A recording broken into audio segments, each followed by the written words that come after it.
nació en el sur de Londres y cambió el sonido de una generación con su voz desgarrada, su estética retro y sus letras como puñales. Pero su historia, no fue de éxito. Fue una cuenta atrás. ¿Quién era realmente Amy Winehouse antes de convertirse en el símbolo de una autodestrucción anunciada? Amy Jade Winehouse nació el 14 de septiembre de 1983 en el barrio de Southgate, al norte de Londres. Desde pequeña, era distinta, no por su actitud, sino por su sensibilidad. Mientras otras niñas jugaban con muñecas, Amy escuchaba a Dinah Washington, Billie Holiday o Sarah Vaughan. A los 9 años, ya cantaba como si hubiera vivido una vida entera de desamor. Su entorno familiar estaba lleno de música. Su padre, Mitch Winehouse, taxista y cantante aficionado de jazz. Su madre, Janice, farmacéutica, le hablaba de fuerza y supervivencia. Pero en casa, también había silencios, grietas, pequeñas ausencias que iban dejando huella. Cuando Amy tenía 9 años, sus padres se separaron, y aunque ella aparentó entenderlo, algo en su interior se rompió. Desde entonces, comenzó a canalizar sus emociones a través de la música, como si fuera su único idioma para sobrevivir. Amy fue rebelde desde el principio. En el colegio, no encajaba. La expulsaron de varias escuelas por su actitud desafiante, por hablar demasiado, por cuestionarlo todo. Pero donde todos veían un problema, su abuela Cynthia vio un don. Fue ella quien la animó a estudiar teatro y canto en la prestigiosa Sylvia Young Theatre School, una escuela por donde habían pasado celebridades británicas. Allí, Amy destacó enseguida, no por su comportamiento que seguía siendo explosivo sino por su voz. Una voz tan madura, tan profunda, que los profesores no sabían si estaban frente a una niña, o una estrella naciente atrapada en un cuerpo adolescente. En casa, Amy escribía canciones en cuadernos llenos de garabatos, fumaba a escondidas y soñaba con tener su propio grupo de jazz. La adolescencia de Amy estuvo marcada por dos fuerzas opuestas, la música que le salvaba, y el dolor emocional que la arrastraba. Desde muy joven, comenzó a luchar con problemas de autoestima, desórdenes alimenticios, inestabilidad emocional. No lo decía en voz alta, pero sus letras empezaban a contarlo por ella. Vivía como una vieja alma en un mundo moderno que no sabía entenderla.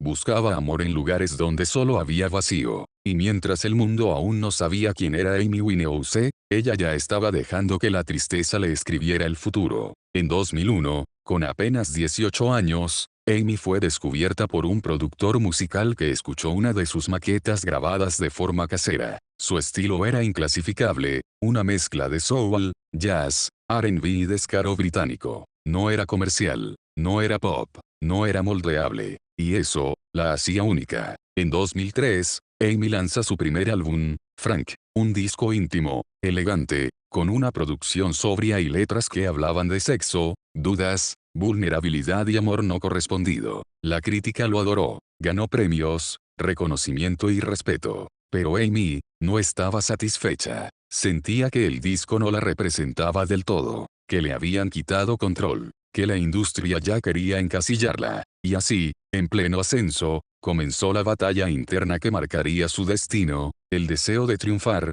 contra la necesidad de ser libre. Amy estaba a punto de escribir su obra maestra, un disco que rompería récords, ganaría premios, y la convertiría en ídolo mundial. Pero también, sería el principio del fin, porque detrás de Back to Black, había una historia de dependencia, dolor y una relación que la arrastró al abismo.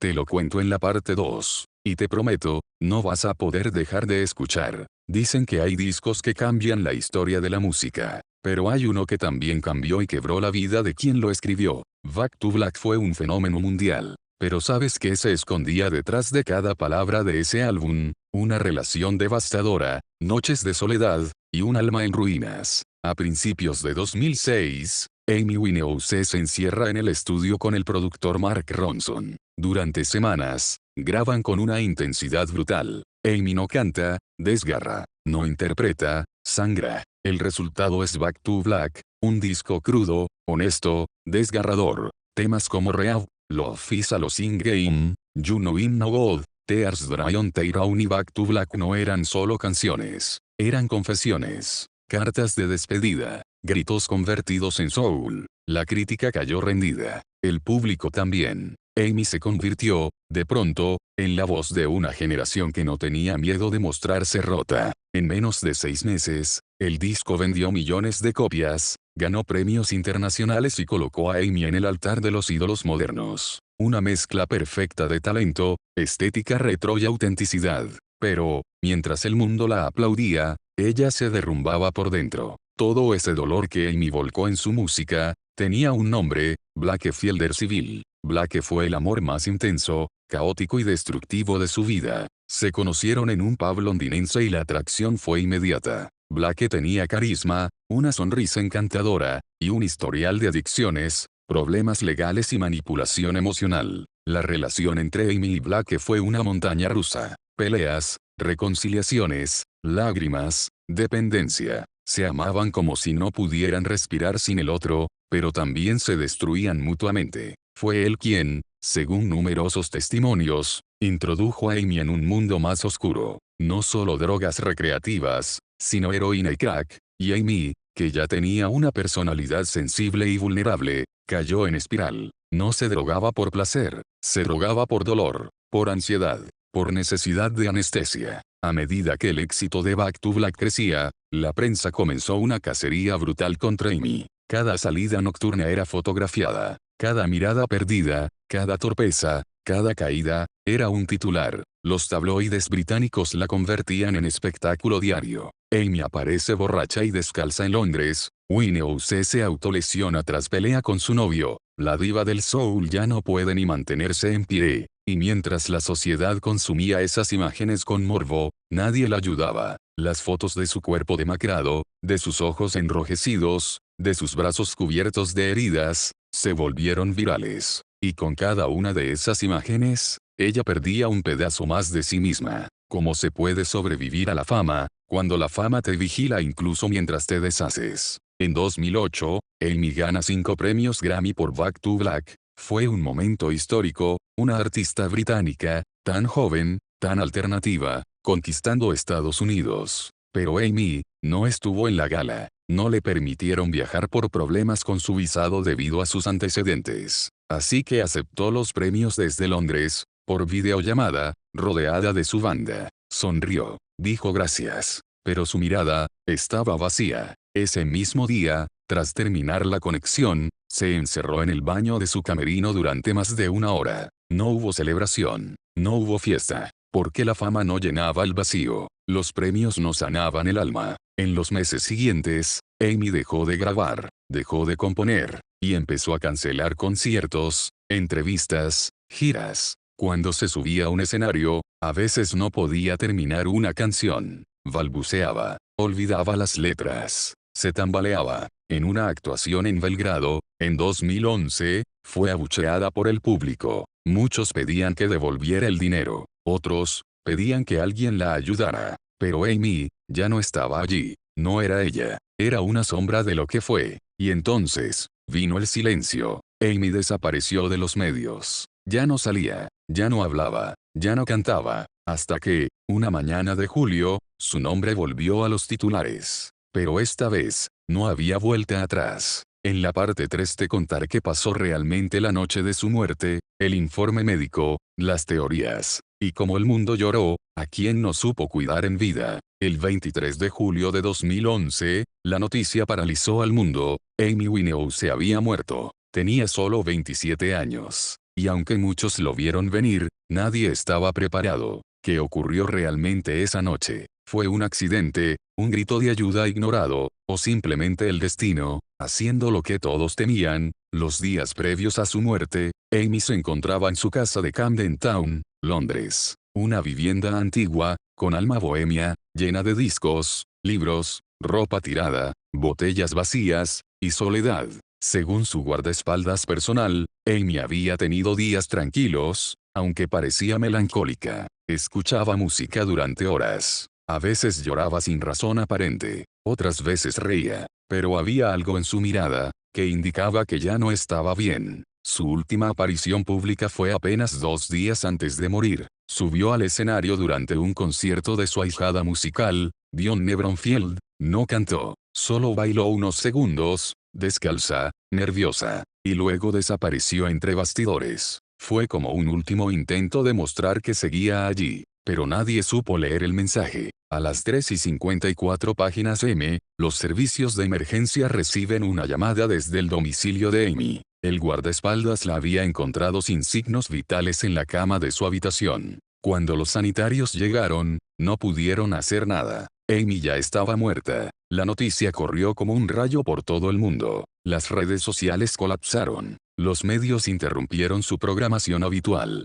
Las portadas cambiaron en minutos. Amy Winehouse, la voz más poderosa de su generación, había muerto. Y lo más desgarrador, es que todos sabían que podía ocurrir, pero nadie supo cómo evitarlo. Semanas después, el informe forense reveló lo que muchos sospechaban: Amy murió por intoxicación etílica. Su cuerpo presentaba una concentración de alcohol 5 veces superior al límite legal. No había drogas duras en su organismo. No había señales de violencia. Solo alcohol, y una soledad inmensa. Según los especialistas, el cuerpo de Amy no pudo resistir una recaída tan fuerte tras semanas de abstinencia. Fue como un shock, un colapso total. El cuerpo se rindió. Con su muerte a los 27 años, Amy entró en lo que muchos llaman el club maldito, el de artistas geniales que murieron a esa edad, como Janis Joplin, Jim Morrison, Kurt Cobain, Jimi Hendrix. Todos brillantes, todos intensos, todos destruidos por su propio dolor.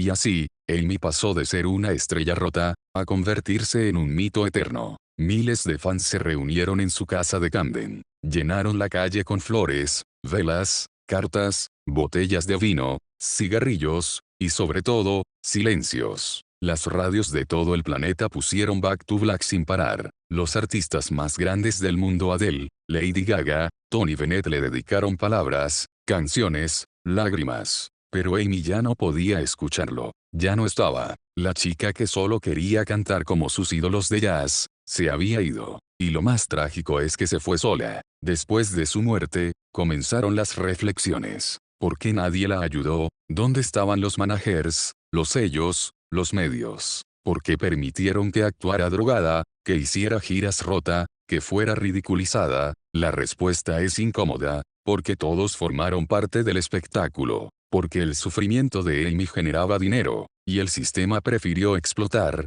antes que sanar. Pero el legado de Amy no terminó allí, ni con su muerte, ni con los Grammy, porque hay algo en su voz que sigue doliendo, y que sigue salvando vidas. En la parte 4 y final, te contaré qué ha pasado con su legado, qué hizo su familia, qué dejó grabado antes de morir, y por qué, aún hoy, millones de personas siguen diciendo: Amy no murió, Amy fue devorada, murió joven, demasiado joven. Pero su voz sigue viva, porque Amy Winehouse no fue solo una artista, fue una revolución. Y aunque la industria la destruyó, su legado se ha vuelto inmortal. ¿Sabes qué dejó escrito? ¿A quién ayudó sin que nadie lo supiera? Hoy te cuento el final, y lo que la historia aún no ha querido mirar de frente. Después de su muerte, el impacto cultural de Amy Winehouse creció como nunca antes. Sus discos volvieron a los primeros puestos. Se reeditaron versiones especiales. Millones de jóvenes descubrieron su música por primera vez, y otros millones volvieron a ella, esta vez con lágrimas en los ojos. Canciones como Tears Dry on Tyrone, Real, Back to Black o You Know I'm No Gold se convirtieron en himnos universales. Pero ahora, no solo por su calidad musical, sino por lo que representaban: una mujer rota, fuerte, honesta, imperfecta, como tantas otras. Su voz se volvió refugio, y en ese refugio, muchas personas encontraron consuelo, verdad y compañía. En 2012, un año después de su muerte, se lanzó el documental Amy dirigido por Asif Kapadia, una obra devastadora, construida a partir de material inédito, videos caseros y audios personales. El documental ganó un Oscar, un BAFTA y fue considerado una de las piezas más impactantes sobre el precio de la fama. Pero también generó polémica. Su padre, Mitch Winehouse, denunció el enfoque, alegando que lo mostraban como villano y que no se había hecho justicia a la verdad.